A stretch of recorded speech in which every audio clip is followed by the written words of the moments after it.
Les violences faites aux femmes, on s'en parle à la maison. Bonjour, bienvenue sur ce Facebook Live sur la page de la FNME-CGT en ce 25 novembre, journée internationale pour l'élimination de la violence à l'égard des femmes. Le président de la République l'a redit hier soir lors de son allocution. Il nous faut redoubler de vigilance pour prévenir et répondre aux violences faites aux femmes et aux enfants durant cette période de confinement. Violence, de quoi parle-t-on? Quel rôle pour les syndicats? Dans la branche des industries électriques et gazières, la place des activités sociales également, des CMCS, des réseaux de solidaires, c'est ce que nous allons voir avec nos invités. Florence Marois, membre du collectif Égalité Femmes-Hommes, FNME-CGT, du Conseil national de l'UFR. Bonjour Florence. Bonjour. Elvida Arnaud, animatrice du collectif Égalité Femmes-Hommes de cette même FNME-CGT. Bonjour Elvida.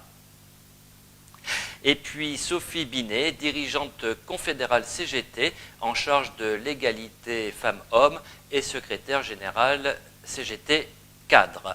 Bonjour Sophie. Bonjour. Vous souhaitez réagir, nous poser une question, nous faire part d'un témoignage. Vous avez la possibilité, durant cette demi-heure de magazine, d'intervenir sur le chat.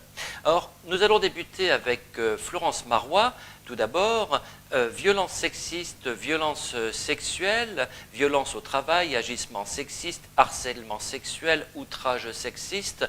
De quoi parle-t-on, Florence, lorsqu'on parle de violence ? Alors, nous sommes donc le 25 novembre, journée mondiale pour l'élimination des violences à l'égard des femmes.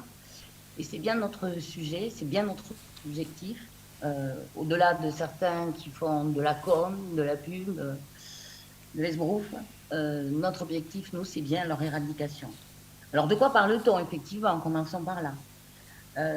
L'OMS a défini les violences en 1993 à l'égard des femmes comme tout acte de violence fondé sur l'appartenance au sexe féminin, causant ou susceptible de causer aux femmes des dommages ou des souffrances physiques, sexuelles ou psychologiques. Une définition donc assez large et qui montre qu'il s'agit dans tous les cas d'atteintes graves aux droits humains fondamentaux. Et l'ONU situe bien au cœur du problème le sexisme et les rapports sociaux de domination des hommes sur les femmes. Concrètement, il s'agit de, sans rentrer bien sûr dans le détail de toutes les définitions, il s'agit à la fois des agissements sexistes, du sexisme ordinaire, mais aussi du harcèlement sexuel, des violences conjugales et bien sûr du viol et des féminicides, sans parler des mariages forcés ou des mutilations génitales qui ont encore largement cours dans le monde et même dans notre pays, bien sûr. On pourrait penser que tout ça n'a pas grand-chose à voir, mais en fait, ce sont des degrés de gravité qui diffèrent, mais au fond, la constante, c'est que bien sûr, les femmes ne sont plus dans toutes ces situations sujets de leur propre vie, mais objets de désir, jouets de pouvoir d'un homme sur elles qui considère que le corps des femmes est à leur disposition. C'est bien le nœud du problème. Ensuite, une caractéristique de ces violences, c'est leur caractère extrêmement massif. Je ne vais pas donner beaucoup de chiffres, on pourra y revenir plus tard, mais l'un qui m'a frappé, c'est que dans le monde, d'après l'ONU, les violences conjugales sont la première cause de mortalité des femmes de 17 à 44 ans. Excusez du peu. Ensuite, on sait qu'en France, une femme meurt sous les coups de son conjoint ou ex-conjoint tous les 2 jours et demi, etc. La violence conjugale, 230 000. Donc, un caractère extrêmement massif. Ensuite, les conséquences. Les conséquences, c'est pour les femmes, bien sûr, ça pourrit la vie de bien d'entre nous, avec des atteintes graves à notre intégrité physique et psychique, des conséquences sur la vie affective, sexuelle, professionnelle, des dépressions parfois, parfois même, bien sûr, des suicides et toujours des humiliations et des situations très, très longues, nécessitant une reconstruction qui est toujours très longue. Ensuite, qui cela concerne? En fait, il y a quelques idées reçues tenaces sur la question, mais il n'y a pas de profil type, ni des agresseurs, ni des victimes. On en retrouve absolument dans tous les milieux sociaux, toutes les catégories socio-professionnelles, et même, plus étonnant encore, à tous les âges. Alors, là-dessus, je vais insister un tout petit peu parce que, une fois que j'ai dit ça, il y a quand même aussi des profils qui présentent des vulnérabilités et les études, parce qu'il y a eu deux grandes études, hein, en 2000 puis en 2015, l'étude ENVEF puis l'étude Virage, ont montré tout ce que je viens de dire, mais aussi qu'il y a des personnes qui sont plus vulnérables. Alors, parmi elles, il y a toutes les femmes précaires, les stagiaires, les intérimaires, les sous-traitantes, et ça leur tombe, les phénomènes de harcèlement, par exemple, leur tombent très souvent dessus. Également, bien sûr, les migrantes. Tout ça, nous y reviendrons dans la partie plus spécifique sur le travail, mais bien sûr, ça nous interpelle en tant que syndicalistes. Et puis, concernant l'âge, une remarque aussi sur les retraités. Parce qu'en fait, ce sont un peu les femmes retraitées sont un peu les grandes oubliées de toutes les campagnes. Elles sont doublement invisibles. Elles sont absentes des enquêtes dont j'ai parlé, qui s'arrêtaient pour la première à 60 ans et pour la seconde à 69. Or, on s'est aperçu, avec le décompte des associations, que un quart l'année dernière, en 2019, un quart des féminicides concernaient des femmes de 60 ans et plus. Et ça, c'est énorme. Et je crois que cela nous interpelle aussi syndicalement parce qu'elles sont isolées, elles sont souvent bien plus dépendantes économiquement encore que les actives, difficiles donc à détecter, elles passent sous les radars de tout le monde. Et nous avons là, je crois, un champ de réflexion et d'action assez important pour pour les prendre en charge. Et puis pour conclure ces quelques minutes introductives, je tiens à dire quand même que parmi toutes ces caractéristiques, ce qui se passe aujourd'hui, c'est qu'autrefois, ces violences étaient parfaitement légales, inscrites dans la loi. Le mari avait le droit, avec modération quand même, disait-on, mais de corriger sa femme, pour la remettre dans le... C'est écrit. Ensuite, elles ont été largement tolérées. Moi, j'ai connu l'époque où c'était régulièrement un sujet de plaisanterie, partout, à la cantine, en famille, partout. Sujet de plaisanterie, donc ça a reculé un peu. Les choses commencent à changer. Et ce qui me frappe à moi beaucoup, c'est que dans beaucoup de pays du monde, il y a des mouvements qui sont en train de se lever et qui refusent toutes ces violences. Des mouvements souvent animés par des très jeunes femmes. Donc moi, à mon âge, c'est très réconfortant de voir la nouvelle génération arriver et reprendre ces thèmes. Et je pense que le mouvement syndical, en association justement avec tous ces mouvements féministes, c'est là qu'est quand même en grande partie l'espoir d'arriver à briser ce que je disais au départ, hein, ce système de domination, parce que nous y croyons que c'est possible, hein, c'est pas des choses inscrites dans la nature de toute éternité, non, c'est un système, il est né, il peut mourir. Et je pense que toutes ces mobilisations sont bon signe et que c'est la seule voie pour effectivement mettre fin à toutes ces violences. Merci Florence. C'est vrai qu'en cette journée du 25 novembre, beaucoup de chiffres vont être répétés sur les médias. On peut en citer quelques-uns. 80 féminicides à ce jour, 230 000 femmes qui subissent un conjoint violent, 94 000 femmes victimes de viol ou de tentatives de viol dans notre pays. Et puis il y a un chiffre qui est marquant. Une salariée sur 3 déclare avoir subi un harcèlement au travail. Sophie, Elvida, un commentaire sur ce dernier chiffre? Par rapport à ce que disait Florence, il y a trois choses marquantes sur lesquelles je voulais insister. La première, c'est l'enjeu de bien définir les violences parce que souvent on souffre de déqualification. Dans les entreprises, on parle en général pudiquement de propos ou de comportements inappropriés. Quand vous entendez ces termes, tout de suite mettez-vous en alerte, vous pouvez être sûr que derrière il y a des violences. Je rappelle qu'une main aux fesses est une agression sexuelle, qu'en général quand on parle de quelqu'un en disant qu'il fait de la drague lourde ou qu'il est tactile, c'est du harcèlement sexuel qu'il fait. Donc première chose. La deuxième chose, c'est que les chiffres que tu as cités démontrent l'ampleur des violences et démontrent à quel point ces violences sont minimisées. J'en rajouterai un, c'est chaque jour 10 viols ou tentatives de viol sur un lieu de travail en France. Ce chiffre est totalement inconnu. Et le dernier élément, c'est pourquoi est-ce que les violences sexistes et sexuelles au travail, c'est un enjeu central? Parce que la victime, en fait, son agresseur et son employeur, il a son boulot et sa carrière entre les mains. Et que derrière, ce qui se joue, c'est l'indépendance économique des femmes. Les violences sexistes et sexuelles n'ont rien d'une pulsion sexuelle. Les violences, elles sont au cœur des rapports de domination et elles visent à assigner les femmes dans leur position d'infériorité. Et les violences au travail, le message est simple, c'est renoncer à une carrière professionnelle, voire retourner à la maison, à votre place naturelle, renoncer à venir travailler dans un secteur mixte, dans un secteur à prédominance masculine, rester dans les secteurs qui sont naturellement dévolus aux femmes. Et c'est bien pour ça que la CGT, elle prend à bras le corps la question des violences au travail.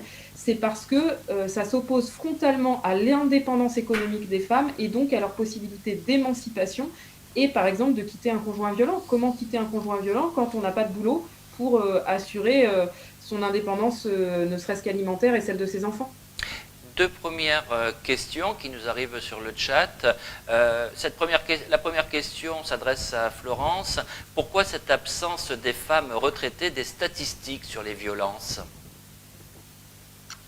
Je me la suis posée, moi aussi, et je suis arrivée un peu à l'idée que les femmes retraitées ne sont pas considérées à part entière comme des femmes. Enfin, c'est un peu un vécu aussi, hein, ce que je dis là. On est considéré comme des femmes dans la société tant qu'on est productive et reproductive, j'ai envie de dire.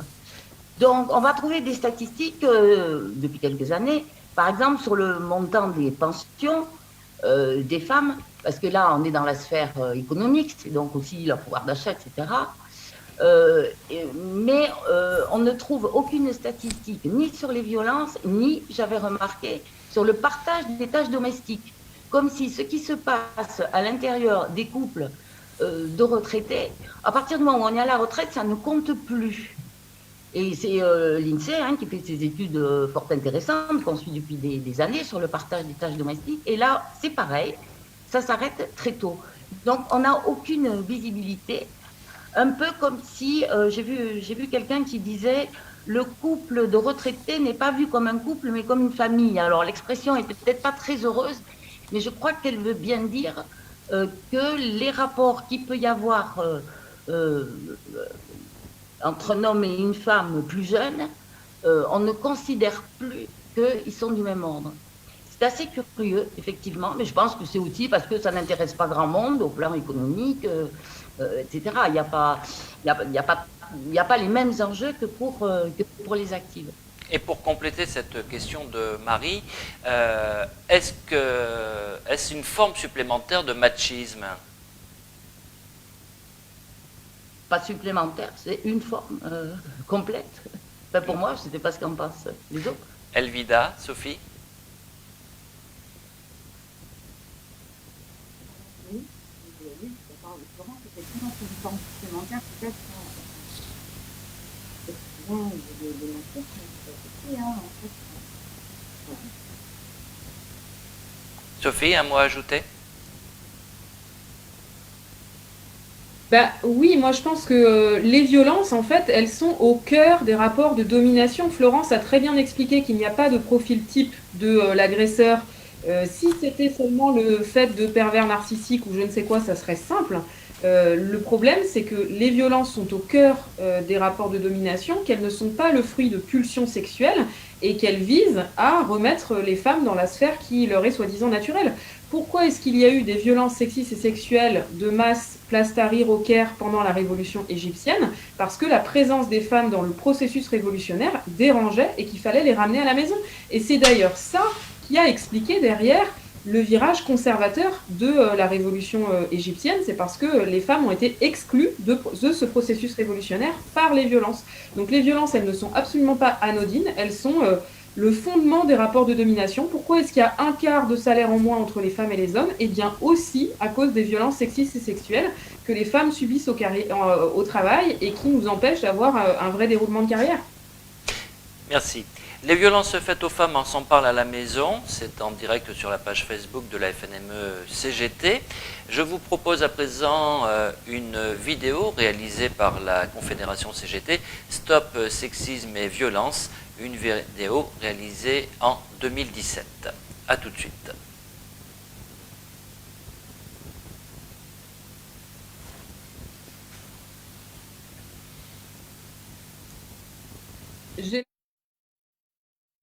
Le sexisme en entreprise est une réalité. Du regard insistant aux propos déplacés, du harcèlement aux agressions physiques, les femmes salariées subissent un large éventail de discrimination. Bon Léa, pour la réunion client, vous nous mettrez une jupe, hein? Une violence silencieuse qui renforce les inégalités femmes-hommes et qui s'appuie uniquement sur la différence de genre. Elle isole ses victimes et nuit à leur carrière professionnelle. Les micros, c'est comme les femmes, hein. Faut taper au moins 2 fois dessus pour que ça marche. Ce traitement différent établit une hiérarchie implicite et les fragilise. 8 femmes salariées sur 10 disent être confrontées à des attitudes ou des comportements sexistes au sein de leur emploi. Une femme sur 5 déclare avoir été victime de harcèlement sexuel au cours de sa carrière. 10 viols par jour dans le cadre du travail. Les violences faites aux femmes, on s'en parle à la maison. Nous poursuivons cette discussion avec nos invités, Florence Marois, Elvida Arnaud et Sophie Binet de la CGT. Sophie Binet, par rapport à ces violences faites aux femmes, quel rôle peuvent jouer les organisations syndicales et les syndicats dans les entreprises, là où il y en a? Nous, à la CGT, on considère qu'on a 2 responsabilités. La première, c'est accompagner, protéger, défendre les victimes face à l'employeur pour garantir leurs droits au travail. Et la deuxième, c'est bannir les violences du travail et gagner un environnement de travail sans sexisme. Sur le premier aspect qui est l'accompagnement individuel des victimes, moi je voudrais donner 2 chiffres qui interpellent. C'est que 70% des victimes de violences au travail disent qu'elles n'en ont pas parlé à leur employeur ou à leur supérieur hiérarchique. Et pour cause, quand elles l'ont fait, il y en a 40% d'entre elles qui estiment que le règlement s'est fait en leur défaveur. Donc on voit bien que là, on a 3 voyants en rouge. Le premier, c'est que les violences, elles sont massives au travail, elles concernent quasiment toutes les femmes salariées. Le deuxième, c'est quand elles se produisent, on n'en parle pas à l'employeur, et même pour 30% des femmes, on n'en parle à personne. Et le troisième, c'est que même quand on en parle, ça se règle en la défaveur des victimes. Donc on voit bien qu'il y a un énorme boulot à faire. Moi, le premier message que je voulais passer aux personnes qui peuvent être victimes ou témoins de ces violences, c'est surtout ne restez pas seuls. Allez solliciter le syndicat ou des représentants du personnel ou des associations spécialisées pour être accompagnés dans vos démarches face à l'employeur. Très souvent, on est sollicité trop tard, c'est-à-dire une fois qu'il y a déjà des démarches qui ont été engagées et déjà un refus. Et moi, j'ai l'impression, quand on discute avec ces femmes qui ne nous avaient pas sollicité avant, en fait, la première inquiétude, c'est est-ce que la confidentialité sera maintenue? Donc oui, le principe de base de la CGT, c'est de protéger la confidentialité des informations. La deuxième inquiétude, c'est je vais voir un syndicat, ça veut dire que ça va déclencher la guerre face à l'employeur, peut-être qu'il y a des choses qui vont m'échapper, etc. Le deuxième principe, nous, d'accompagnement des victimes, c'est que la personne qui nous sollicite, elle reste maîtresse et décisionnelle de l'ensemble de la procédure. Nous, on va donner les informations en disant « Voilà, vos droits, c'est ça, vous pouvez enclencher ça comme procédure, on peut vous aider en ça. » Et derrière, c'est la victime qui décide ce qu'elle veut faire et quand elle veut le faire. J'insiste sur le « quand », parce que c'est pas évident d'être préparé à enclencher ces démarches-là. Et le principe d'accueil, c'est vraiment de respecter la temporalité des victimes. Donc peut-être si certains de ceux qui nous écoutent sont amenés à être témoins ou à accueillir des personnes victimes de violences, les réflexes à avoir quand on recueille la parole, c'est d'abord de commencer en disant « tu as bien fait de venir ». C'est important parce que ça conforte tout de suite la parole, ça veut dire que les oreilles sont ouvertes et que le syndicat, le représentant du personnel, il va être là pour accompagner. Le deuxième mot-clé, c'est je te crois. Pourquoi est-ce que c'est important ? Parce que c'est au cœur des stratégies de l'agresseur d'être dans le déni, y compris pour avoir suivi beaucoup d'affaires. Y en a, enfin, ils n'ont en général peur de rien et ils sont dans le déni, même si on a une avalanche de preuves. Donc, je te crois. Dans nos principes d'accueil syndical, on applique ce qui s'appelle une présomption de sincérité. C'est pas à nous de faire l'enquête, c'est à l'employeur. Nous, quand on accueille une victime, on la croit, on l'accompagne, on la défend et on interpelle l'employeur pour qu'il fasse l'enquête. Troisième principe, tu n'y es pour rien. Pourquoi est-ce que c'est très important ? Parce que aussi, dans ce qu'on ressent tout de suite quand on est victime, c'est une forme d'inversion de la culpabilité. Ça fait partie des stratégies de l'agresseur, mais c'est aussi toute la société qui renvoie ça. On va s'interroger sur est-ce que j'ai vraiment été claire, est-ce que peut-être que j'étais pas habillée comme il fallait, etc., etc. Peut-être que c'est moi qui me fais des idées. Non, on n'est jamais victime des violences que l'on subit. Et puis enfin, la dernière chose, c'est de rappeler le droit et de dire que les violences sexistes et sexuelles, elles sont interdites au travail comme ailleurs. Ensuite, la suite de l'accueil syndical, ça va être de vous aider à recueillir votre récit, à remettre en forme ce qui vous est arrivé. C'est pas évident parce que dans les conséquences psychotraumatiques des victimes, les choses vont peut-être s'en mêler, on va mélanger des dates, etc. Donc ça nécessite tout un travail. Et à recueillir ce qui s'appelle le faisceau d'indices. Ça, c'est très important parce que ce qu'on entend souvent sur les violences sexistes et sexuelles, c'est oui, mais c'est parole contre parole, on ne peut pas prouver. C'est totalement faux. On a réussi, grâce à nos combats féministes, à faire en sorte que maintenant, la justice considère qu'un faisceau d'indices permette de prouver l'existence des violences. Par exemple, si j'ai un certificat médical qui dit que ma santé s'est soudain dégradée et que je peux me mettre en relation avec ce qui m'est arrivé au travail, bah, ça va contribuer au faisceau d'indices. Donc on recueille le faisceau d'indices, ensuite on va saisir l'employeur et l'interpeller pour que immédiatement il mette fin aux violences, qu'il protège la victime et qu'il diligente son enquête. Pourquoi est-ce que c'est important d'avoir saisi un syndicat ? Parce que les représentants du personnel disposent d'un droit qui s'appelle le droit d'alerte, que l'on peut déclencher dès lors qu'on est alerté, et ce qui rend obligatoire à l'employeur de nous associer à l'enquête. Parce que les enquêtes, eh bien souvent la difficulté c'est qu'elles ne vont pas être impartiales, que l'employeur ne va pas faire les choses sérieusement et que ça ne va pas permettre de mettre suffisamment en évidence les faits. Donc c'est très important pour que l'enquête soit impartiale, qu'on puisse y être associé et donc qu'on ait déclenché un droit d'alerte. Et puis enfin, l'enquête, elle doit être rapide, puisque l'employeur, il a 3 mois pour pouvoir sanctionner l'agresseur. 3 mois à compter du moment où il est informé pour le convoquer. C'est certainement pas 3 mois de délai de prescription. Vous pouvez, des années après, revenir nous faire part de violence et on saisira l'employeur pour qu'il lui mette fin immédiatement. Quoi qu'il en soit, en fonction de la posture de l'employeur, puisque sa responsabilité est toujours engagée, le juge pourra condamner l'employeur à des paiements de dommages et intérêts. Alors c'est vrai qu'entre le monde de l'entreprise et la société, il n'y a pas de frontières, hein. Ces deux mondes sont bien intimement liés. Lorsqu'un débat, comme cela a pu être le cas en début d'année scolaire, en septembre dernier, un débat sur la longueur d'une jupe d'une lycéenne est porté dans les médias, pourquoi cette question-là ne serait pas posée également au sein de l'entreprise ? Elvida ou Florence, est-ce que vous avez un point de vue ? En fait, je pense qu'effectivement, la question, évidemment, qui va se poser dans les lycées ou les collèges, hein, d'ailleurs. Hein, ma fille est au collège et le débat a été aussi présent dans les collèges. En fait, pour moi, c'est aussi la même chose. C'est le regard, effectivement, que la société, notamment l'homme, porte sur la femme. Et sur le type de pression qu'il peut mettre sur elle et l'image qu'il souhaite en faire. Et voilà, à partir du moment où effectivement on décide de mettre dans un stéréotype la femme et de la faire évoluer telle qu'on l'entend, et bien on sera toujours, on n'avancera pas en fait. C'est bien dommage. Par contre, moi, excusez-moi, moi, je voulais revenir effectivement un petit peu sur les violences au travail. Je tiens quand même aussi à rappeler des chiffres qui sont assez parlants et que très peu connaissent. Il y a quand même 80% des femmes qui disent être victimes de sexisme au travail et 30% qui disent avoir subi un harcèlement sexuel au travail. Et que sur 170 viols ou tentatives de viol par jour, il y en a entre 8 et 10, comme on a dit tout à l'heure, qui sont sur le lieu de travail.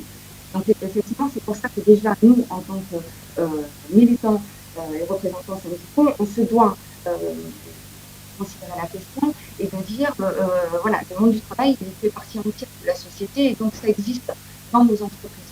Donc déjà, effectivement, il faut j'estime qu'on a un rôle de sensibilisation, d'information auprès des salariés.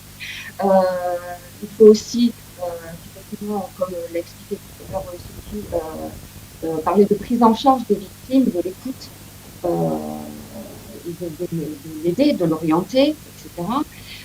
Mais aussi, il faut qu'on essaye de construire, à mon sens, un rapport de force avec les salariés pour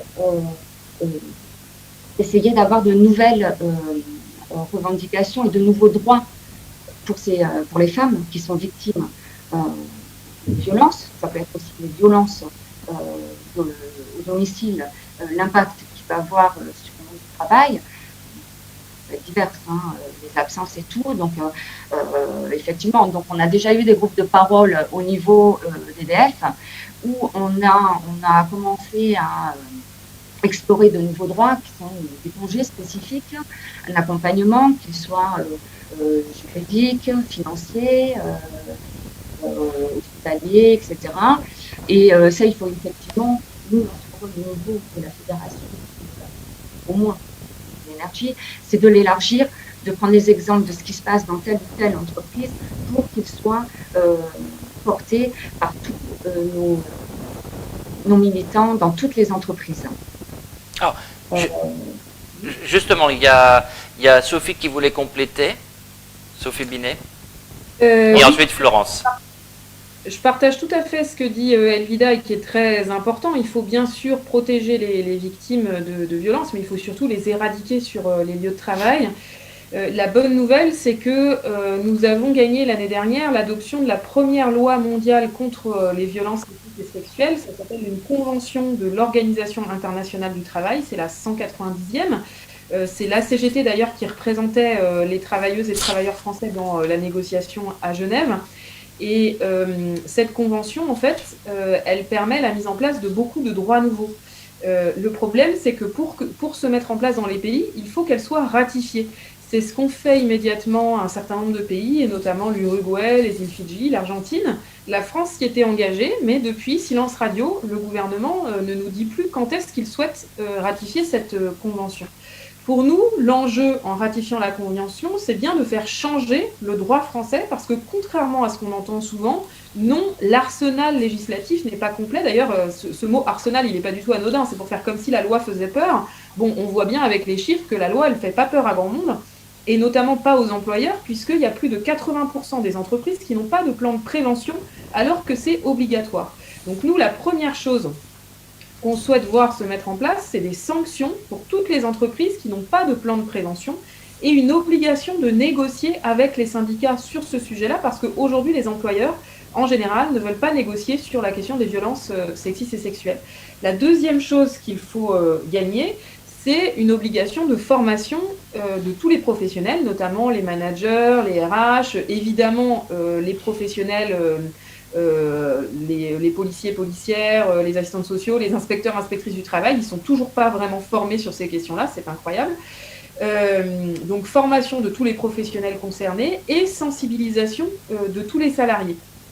C'est ce qu'on a gagné dans un certain nombre de boîtes, et par exemple à la Tour Eiffel, où l'ensemble des salariés sont sensibilisés chaque année, en plus par l'AVFT, l'association de référence de lutte contre les violences au travail, sur leur temps de travail, avec ça dure en plus 4 heures. Nous, notre revendication minimum, c'était déjà 1 heure par an, là ils ont gagné 4 heures à la Tour Eiffel, pour expliquer c'est quoi les violences, qu'est-ce qu'on peut faire pour lutter contre, etc. Et on pense que cette mesure toute simple, ça permettrait de faire reculer de façon très importante les violences.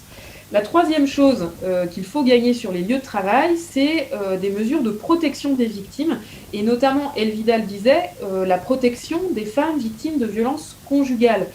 Évidemment, l'employeur, il n'est pas responsable des violences conjugales. Par contre, la responsabilité du monde du travail, c'est de minimiser l'impact. Il y a dans le chat le témoignage d'une salariée qui dit qu'elle était victime de violences conjugales et que son conjoint travaillait dans la même entreprise. Là, on voit tout de suite le problème. Et évidemment, pour elle, comme pour la majorité des femmes, ce qui s'est passé, c'est que c'est elle qui a été obligée de quitter son boulot pour se sécuriser et donc de perdre son indépendance économique. Nous, on demande des choses très simples en matière de violence conjugale. C'est 1, l'interdiction du licenciement des femmes victimes. 2, le fait qu'il y ait des droits à congés payés dès lors qu'on a un certificat quelconque, assistante sociale, main courante, etc., qui prouve qu'on est victime. On demande 15 jours minimum d'absence rémunérée pour pouvoir faire ces démarches. C'est ce qui existe en Nouvelle-Zélande, au Canada ou aux Philippines, par exemple. Et puis on demande, c'est très important dans des entreprises comme les vôtres, dans des grandes entreprises, un droit à mobilité géographique et fonctionnelle pour que la victime puisse échapper à son conjoint. Et donc des dispositifs comme ça, on en a déjà gagné dans un certain nombre d'entreprises, notamment dans l'énergie, Elvida y reviendra, mais aussi à la Poste ou à la CNAF, la Caisse nationale d'allocation familiale. Et puis enfin, le dernier aspect important, c'est renforcer nos moyens d'accompagnement des victimes. On a gagné en 2018 la mise en place de référents harcèlement-violence parmi les représentants du personnel. Bon, c'est mieux que rien. Le problème, c'est que ces référents, ils n'ont aucun droit, ni moyens, ni prérogatives. Et donc, il faut qu'ils aient des prérogatives et des moyens supplémentaires. Par exemple, dans une entreprise comme Capgemini, une très grande SS2I, la référente harcèlement-violence qui est à la CGT, son périmètre, il y a quasiment 6000 salariés à l'intérieur. Comment voulez-vous qu'elle puisse faire un travail de proximité sur le sujet ? Et puis enfin, le dernier aspect, c'est l'aspect mondial, et c'est pour ça que la convention OIT est très importante, c'est que nous avons en France un certain nombre de multinationales, et donc nous nous battons pour que ces dispositions se mettent en place à l'échelle des multinationales avec une responsabilité vis-à-vis des sous-traitants et de toute la chaîne de valeur. Et c'est par exemple la CGT qui a gagné à Orange un accord monde sur les violences sexistes et sexuelles pour protéger l'ensemble des salariés du monde, y compris dans les sous-traitants. Dans prolongement de cette intervention, 2 questions d'internautes. La première à destination de Florence, la seconde pour Elvida. Florence, on nous apprend, donc c'est une internaute femme qui écrit, on nous apprend en tant que femme à subir en silence. Quand on parle, on est décrédibilisé, les plaintes sont classées sans suite, et l'autre se sent encore plus fort. Une réaction ? Je crois que c'est une description, c'est du vécu d'abord, partagé par beaucoup de femmes, bien sûr. Et c'est une description, oui, assez précise et des modèles qui courent encore, de ce qui est attendu des hommes et des femmes. Agir pour les hommes, subir pour les femmes. Mais bon, en même temps, je crois que ce qui se passe depuis quelque temps montre bien que beaucoup de femmes sont bien décidées à ne plus subir. Le mouvement MeToo l'a montré, l'augmentation des plaintes. J'ai vu qu'en 10 ans, le nombre de plaintes pour viol avait augmenté de 40%, par exemple. Le problème, c'est que dans le même temps, à peu près, pendant 10 ans aussi, le nombre de condamnations a baissé du même pourcentage. Donc, beaucoup plus de plaintes pour viol et beaucoup moins de condamnations. Donc je pense qu'effectivement, on a un problème du côté de la justice, de la police, pour arriver à un traitement un peu plus efficace. Ça serait franchement pas difficile de toutes ces plaintes. Mais oui, c'est vrai que les femmes subissent tout ça encore souvent, aussi parce qu'il y a un manque de solidarité. Je crois beaucoup quand même que un peu plus de solidarité entre les femmes nous aiderait beaucoup, et notamment dans l'entreprise, dans les collectifs de travail. Ensuite, est-ce que je peux refaire un petit retour arrière, si c'est possible? Bien sûr. Une minute sur l'affaire des tenues vestimentaires. En complément là, de ce qu'a dit Elvida, elle a reparlé du collège. Mais dans les entreprises, moi, ce qui me frappe, c'est que donc des fois c'est trop court, des fois c'est trop long, mais j'avais vu de témoignages d'hôtesses à qui on impose des tenues très courtes, en jupe très courte, bien sûr, en talons hauts, sans manteau, à rester plantés devant, quand il y a sur de l'événementiel, hein, à rester plantés à l'extérieur avec leurs talons aiguilles dans la neige, sans manteau et en jupe bien courte, ou sur les salons auto et tout ça. Donc là, on leur impose du très court. Et ensuite, les autres, on va leur dire que si elles mettent du très court, en gros, elles se seront bien chercher les embêtements. Donc je pense que c'est important de réaffirmer que notre seul principe, c'est qu'on arrive enfin à être libre de s'habiller comme on veut et qu'on a droit au même respect. Et que c'est aussi scandaleux de vouloir empêcher une collégienne de s'habiller un peu court que d'empêcher une hôtesse de mettre un manteau pour rester dehors, et même un manteau long. Et la jupe de la longueur qu'elle veut. Voilà, c'est ce que je voulais ajouter. Merci Florence. Elvida, cette double question.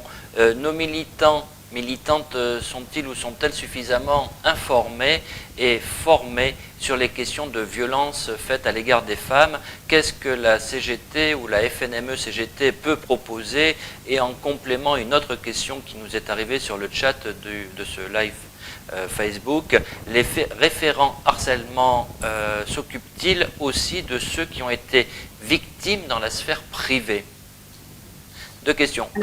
Un sur le rôle de la CGT et de la formation des militants, et le deuxième sur le rôle des référents harcèlement sexuel dans les entreprises. Est-ce que les militants CGT lambda sont suffisamment armés? Aujourd'hui, non, je ne pense pas. Par contre, effectivement, on a fait déjà, nous, au niveau de Minénergie, des campagnes de sensibilisation, et on a essayé de construire des outils en direction des militants pour qu'ils appréhendent le sujet et qu'ils sachent ce que c'est que le sexisme ordinaire et les violences sexuelles, et comment ils doivent accueillir la victime et comment agir et orienter après derrière. Donc il y a des formations syndicales qui existent. La Confédération aussi a des formations de 3 jours avec la LVP qui permet effectivement d'armer les militants. Aujourd'hui, au niveau des référents harcèlement, les référents harcèlement attachés aux membres du CSE, donc il faut savoir que tous les membres du CSE sont aussi libres d'intervenir sur ces questions-là. Ils sont autant en droit que le référent CSE de demander une enquête et de participer à l'enquête et d'interpeller l'inspecteur du travail, enfin tout ce qu'a développé tout à l'heure Sophie. Par contre, effectivement, le référent CSE peut intervenir dans la sphère du travail, et après, quand on parle de la sphère privée, il peut être à l'écoute et aider. Voilà, c'est tout ce que je pense pouvoir dire. Un mot de complément, Sophie? Pardon, non, oui, juste, effectivement, par rapport au référent CSE, effectivement, c'est un peu de l'esbrouf, hein. C'est-à-dire qu'on a mis en place l'obligation de référent harcèlement en CSE, sauf que pas de moyens, pas de cadre, très peu de formation, voire pas, très compliqué en fait. Et en fonction de là où on est, le rôle est déterminé ou pas. Alors, on a certaines entreprises, notamment Enedis, les Artigas et les Centres, où on a réussi à gagner des moyens et des droits pour le référent CSE. Donc, c'est ce que nous, il faut qu'on essaye de faire aussi dans nos IRP, notamment en CSE, essayer d'avoir des moyens pour qui fonctionnent et qui puissent se déployer. Parce qu'effectivement, comme le disait tout à l'heure, quand il y a une personne qui doit s'occuper de 6 000 salariés, voilà, on ne peut pas faire de prévention et un accompagnement régulier auprès des salariés si on n'a pas de temps. Voilà. Merci. Sophie, quelque chose à ajouter à cela? Oui, c'était juste pour présenter à toutes celles et ceux qui ne le connaîtraient pas le dernier né du collectif Femmes Mixité de la CGT, donc le guide d'action contre les violences sexistes et sexuelles, que vous pouvez récupérer au format papier, donc dans les unions départementales de la CGT, et sinon en ligne sur le site égalité-professionnelle.cgt.fr. On a voulu vraiment faire un guide complet qui permette à celles et ceux qui sont en charge d'aider et d'accompagner les victimes d'avoir tous les éléments pour le faire, mais qui permettent aussi, c'est pour ça qu'on l'a mis en ligne, aux salariés de comprendre ce qui leur arrive, de savoir quel droit actionner, etc., pour qu'elles soient actrices de la procédure, raison pour laquelle on met ce guide à disposition. Et puis j'en profite pour dire que, évidemment, le syndicalisme a aussi ses responsabilités à prendre dans ce combat contre les violences sexistes et sexuelles. Responsabilité en formant tous nos militants, en faisant une question centrale portée au même niveau que les autres, et responsabilité également en travaillant à l'interne pour que ces violences, elles disparaissent aussi de nos rangs, parce qu'on ne va pas se mentir, le syndicalisme, il est aussi évidemment imprégné par ce qui se passe dans toute la société. C'est la raison pour laquelle la CGT, dans ses formations, elle fait des formations aussi sur les stéréotypes et les violences en interne pour pouvoir les faire reculer. Et puis nous avons mis en place, il y a maintenant 5 ans, une cellule de veille contre les violences sexistes et sexuelles à la CGT pour permettre à les militantes qui seraient victimes de violences de la part d'autres militants, et malheureusement ça arrive, de pouvoir être accompagnés, défendus et protégés dans leurs droits. C'est extrêmement important. Et juste pour finir là-dessus, vraiment, moi, quand j'entends des gens dans des réunions publiques ou quoi dire oui, les violences, c'est scandaleux, mais dans mon organisation, il n'y a pas d'inquiétude à avoir, il n'y en a pas, c'est là où les warnings s'allument. Des violences, il y en a partout, dans toutes les organisations. Et le problème, c'est quand la parole n'est pas ouverte. Et donc, c'est pour ça que nous, à la CGT, depuis des années, on a fait le choix d'être très transparent en disant, mais oui, malheureusement, il peut aussi y en avoir dans la CGT, raison pour laquelle il faut se donner les moyens de lutter contre. Le problème, c'est quand la direction a un blocage de parole en disant, mais non, tout va très bien circuler, il n'y a rien à voir. Là, on peut être sûr, 1, qu'il y a des violences, et 2, que quand il y en a, elles ne seront absolument pas traitées parce que la parole des victimes ne pourra pas être entendue. Une question qui nous arrive sur le chat de ce live Facebook, sur la page de la FNME-CGT. Est-ce que le travail à distance, qui est la norme pour bien des salariés de la branche des IEG et des salariés dans ce pays, est-ce que le travail à distance va accentuer ces violences à l'égard des femmes et se rajouter avec le cyberharcèlement ? Alors, effectivement, en ce moment, donc en période de confinement, le télétravail est prioritaire dans les entreprises, c'est-à-dire que tout ce qui est télétravailler le temps des jours, sauf effectivement, c'est pouvoir intervenir et être sur le terrain. Donc, effectivement, il faut qu'on ait une plus grande attention. Il faut savoir que les enquêtes qui ont été faites lors du premier confinement, d'abord, ont confirmé l'isolement des femmes qui n'avaient plus d'interaction avec le monde extérieur. Donc, je pense effectivement donc, au travail, aux services publics, aux écoles, etc. Et donc, ça les a mis encore plus dans un isolement personnel et dans une non-considération d'elle-même en tant que personne. Et donc, effectivement, ça laissait la place pour l'agresseur à prendre plus d'ampleur dans leurs agressions. Donc en fait, il y a eu une augmentation de signalements, mais qui ne sont pas dus, apparemment, d'après les enquêtes, qui ne sont pas dus à de nouvelles violences, mais à des aggravations de violences dues à ce confinement. Par contre, effectivement, le télétravail, de toute façon, si on se place du point de vue de la femme, c'est bien et pas bien, parce qu'effectivement, ça permet de passer moins de temps sur la route et donc d'être un peu plus active, et du coup, on arrive à mieux gérer le quotidien du domicile et le travail, ça devient complètement hallucinant. Au bout d'un moment, on voit qu'on ne suit plus rien, parce que, comme le disait tout à l'heure Florence, il y a encore 2/3 des tâches ménagères qui sont effectuées par la femme dans un couple. Donc, ça vient en plus. Et on ne peut pas gérer les deux à la fois, ça, c'est pas vrai. Donc, aujourd'hui, effectivement, les enfants nous se trouvent en journée, du moins, dans la sphère du travail au domicile, mais il reste encore, de toute façon, les tâches ménagères, l'éloignement, etc. Donc, il faut avoir un regard très particulier sur les conditions du télétravail, notamment envers les femmes.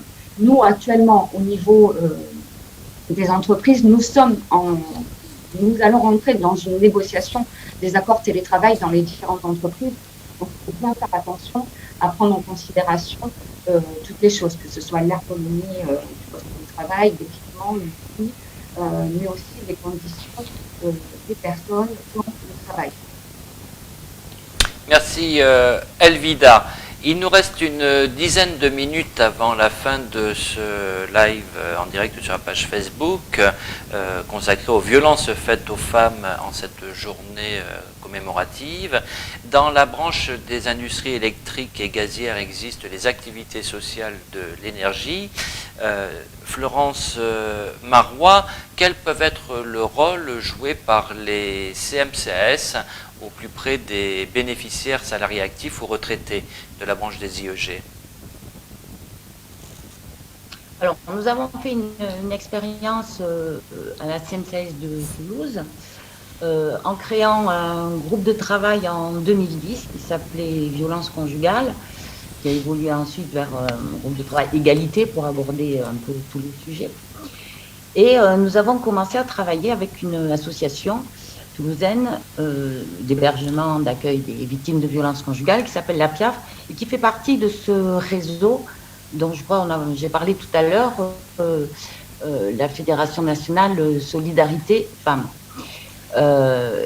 Une des idées qui est venue et qui nous a permis la réalisation d'une action concrète qui a été très très positive, c'est que pendant les vacances, nous proposons pendant 2 semaines, des hébergements pour des femmes qui sont accueillies par cette association, qui sont fauchées en général, qui sont en phase de reconstruction, qui commencent à aller mieux, mais c'est très long la reconstruction, et qui donc, pour la première fois, souvent depuis très longtemps, peuvent avoir un répit avec ou sans leurs enfants.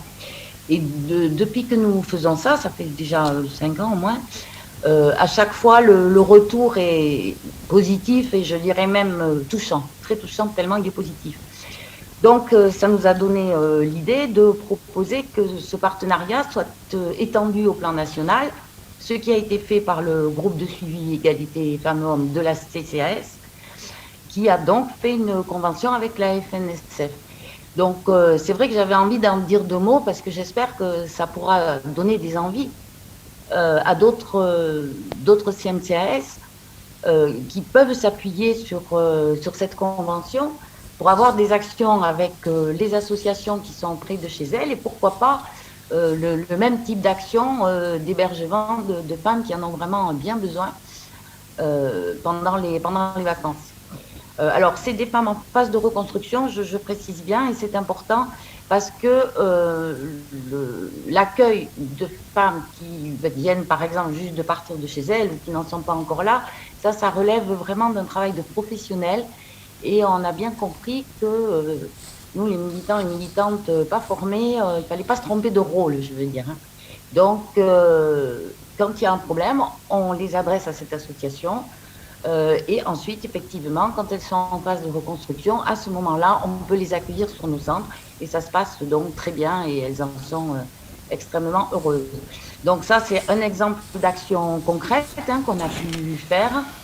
Et je sais que j'ai eu une autre idée, moi, je l'ai un peu dit tout à l'heure, c'est les réseaux solidaires comme moyen de détection des violences chez les femmes âgées.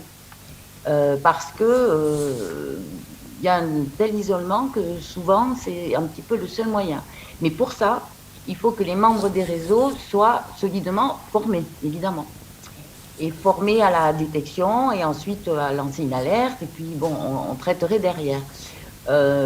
Voilà, donc il y a ces 2 idées, l'une déjà mise en application, l'autre pas encore, mais qui pourrait également être saisie, approfondie dans bien des CMCAS.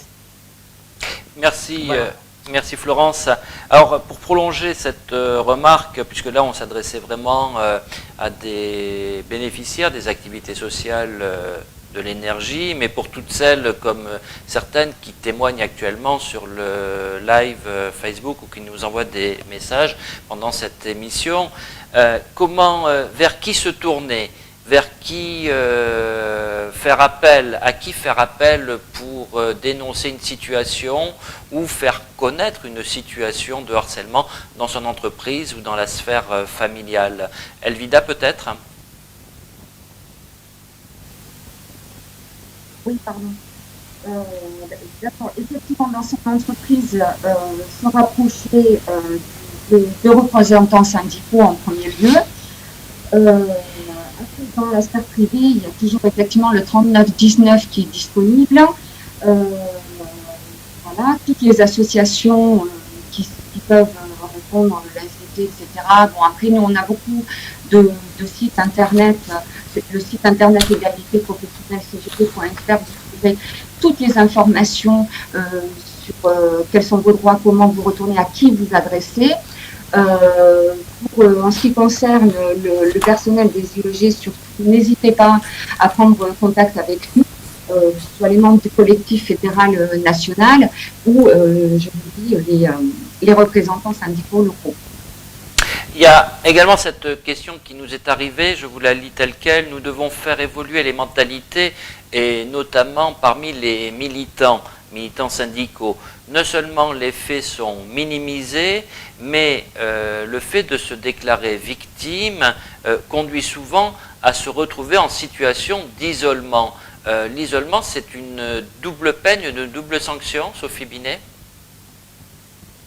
Oui, tout à fait, et c'est surtout au cœur de ce qu'on appelle les stratégies de l'agresseur, c'est-à-dire que l'agresseur, pour pouvoir mettre en place son phénomène d'emprise, il va chercher à décrédibiliser la victime par tous les moyens et à l'isoler, et donc il va avoir des stratégies sur « ah, elle est coincée, elle n'a pas d'humour, ah, mais vous voyez bien qu'elle ne va pas bien en ce moment », etc., pour l'isoler du collectif militant ou du collectif de travail. Et donc, c'est au cœur de notre approche CGT de travailler sur l'individu et donc sur la prise en charge de cette victime, mais toujours de travailler sur le collectif, parce qu'on sait que c'est déterminant pour permettre le retour au travail. Et donc, dans le même temps où vous prenez en charge une personne qui est victime, il faut tout de suite enclencher un travail sur le collectif de travail. Donc, par exemple, mettre en place une campagne de sensibilisation. Admettons, la victime ne souhaite pas qu'on en parle et souhaite pour l'instant que ça reste entre vous. Vous n'avez pas besoin de parler de son cas pour enclencher une campagne de sensibilisation massive sur le lieu de travail, des affiches partout, des tracts, etc. Ce qui marche très bien, c'est de mettre en place une consultation pour évaluer le niveau de violence dans le collectif de travail ou dans le collectif militant. C'est ce qu'on avait fait à EDF, justement, à Lyon, où il y avait plusieurs affaires de harcèlement sexuel qui étaient en souffrance et qui n'étaient pas traitées. Et donc, un jour, on avait mis en place une action choc. On avait diffusé un petit questionnaire à l'entrée du self. On avait d'ailleurs eu la chance de pouvoir le diffuser aux harceleurs, donc c'était bingo, et à tous ceux qui le protégeaient, qui étaient venus manger en même temps.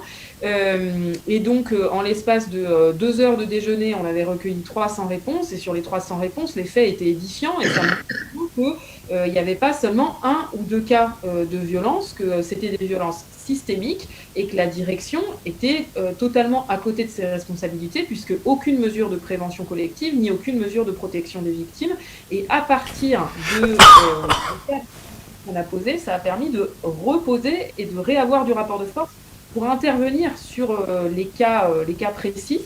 Et à partir de ce travail collectif, ça permet de solidariser le collectif de travail ou le collectif militant autour de la victime.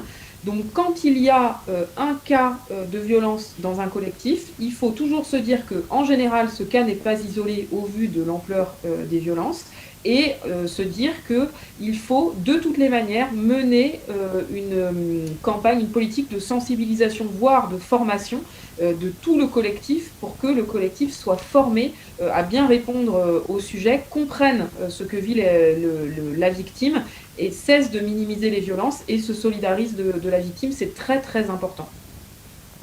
Elvida, Florence, nous arrivons à la fin de ce magazine.